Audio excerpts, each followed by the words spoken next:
ডেকেছেন স্যার? নাটক নাটক, পর্দা উঠছে। এদের এখন আমি আমার রিসর্টে, না মানে সরি জেলে নিয়ে যাব। এই এদের তোলো। ছেড়ে দিন স্যার, ছেড়ে দিন স্যার। লোভ, লোভ অতি বিষম বস্তু। ওরা পারেনি, আমিও পারি না। মিষ্টি, আমি আমি সুগারের পেশেন্ট, কিন্তু ওই মিষ্টি দেখলে না আমি আবার লোভ সামলাতে পারি না। গপ গপ গপ গপ গপ গপ করে খেয়ে ফেলি। Thank you thank you thank you.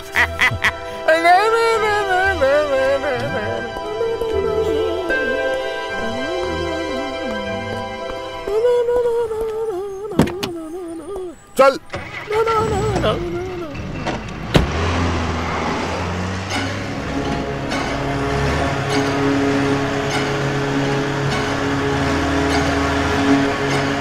Corporate অফিসটা বস্তির কলতলা, যখন যে আপডেট চাইছে তাই দিয়ে দিতে হবে।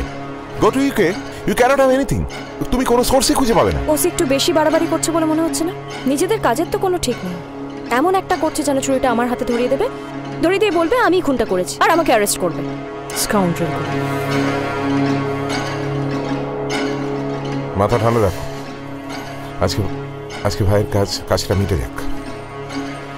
আমি আরো আছি দুদিন ইন্ডিয়াতে। পুলিশের কিছু অপরতলা লোকের সঙ্গে আমারও চেনাশোনা আছে। It has to stop.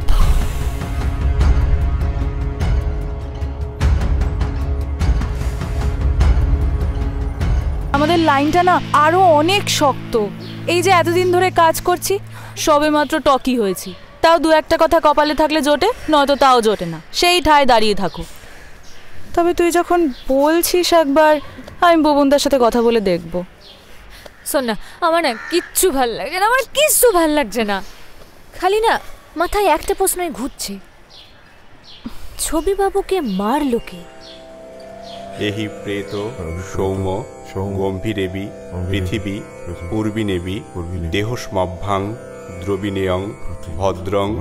তার মানে আপনি বলতে চাইছেন যে সাবজেক্ট অবজেক্ট কোথাও গিয়ে এক হয়ে যায়? দেখুন, অস্বীকার করছি না, শিল্পের সঙ্গে শিল্পী একাত্ম না হলে সৃষ্টি সম্ভব। তার মানে আপনি বলছেন যে? আমি কিছু বলছি না, ইন্টারভিউ করছেন আপনি, প্রশ্ন আপনার। আমার ঠিক যতটুকু বলা সম্ভব আমি ততটাই বলছি।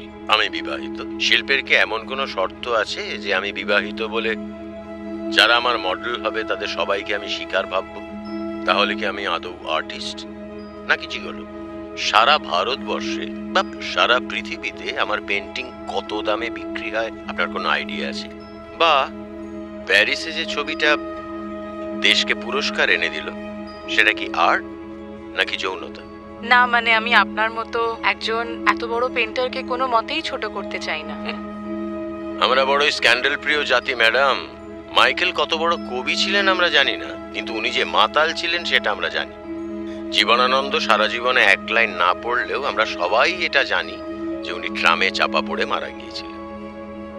আমার পেন্টিং এর সাবজেক্ট যদি ট্রাম, বাস, হাতি, ঘোড়া, কাক, চড়াই এসব হতো, তাহলে আমার মনে হয় আপনার ইন্টারভিউ এর ধরনটাই পাল্টে যেত, রাইট? হ্যাঁ স্যার, কিন্তু আপনার ক্যাসনোভা দিকটাকে নিয়েই লোকজন বেশি আলোচনা করে। আপনিও ঝাঁকের কই হয়ে গেলেন ম্যাডাম। হ্যাঁ হ্যাঁ, নারী আমার সাবজেক্ট। তার কার্ভ, তার বৈচিত্র্য আমাকে মুগ্ধ করে, টেনে নিয়ে যায় বহুবার প্রতিবার ক্যানভাসের সামনে। ওই শরীরের সাথে আমার কল্পনা মিশে ক্যানভাসে প্রাণ পায়। বাস এটুকু। Thank you so much.